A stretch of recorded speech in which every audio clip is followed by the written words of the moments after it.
نحمده ونصلي على رسوله الكريم أما بعد ওয়াইওএসডি কর্তৃক আয়োজিত আজকের দর্শন বিরোধী প্রতিবাদ সভায় উপস্থিত বিভিন্ন সংগঠনের সামাজিক নেতৃবৃন্দ, সাংবাদিক বন্ধুগণ এবং সচেতন নাগরিকগণ, আসসালামু আলাইকুম ওয়া রাহমাতুল্লাহ।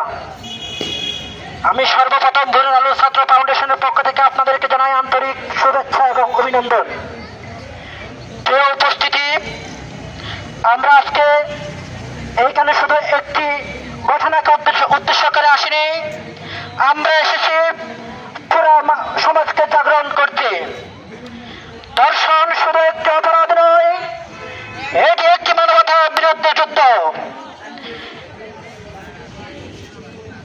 কোন এক সমাজে যদি নারী নিরাপত্তাহীনতায় ভোগে, সেই সমাজ তখন ব্যর্থ হয়। সাম্প্রতিক নিষ্পাপ রামিসাকে ধর্ষণ করে নির্মমভাবে হত্যা করা হয়েছে।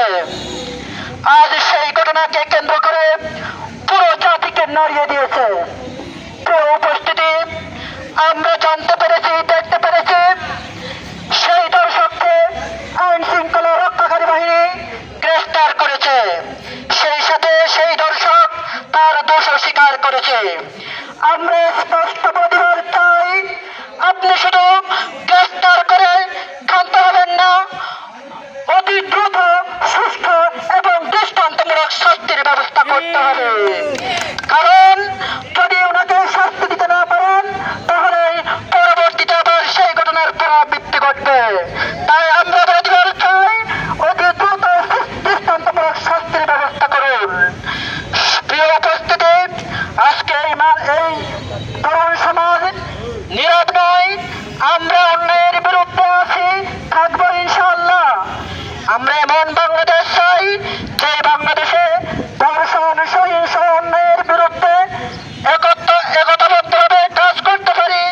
আমরা এমন বাংলাদেশ চাই যেখানে মানবতার পক্ষে কাজ করা যায়। প্রিয় উপস্থিতি, আমরা এই মানববন্ধন থেকে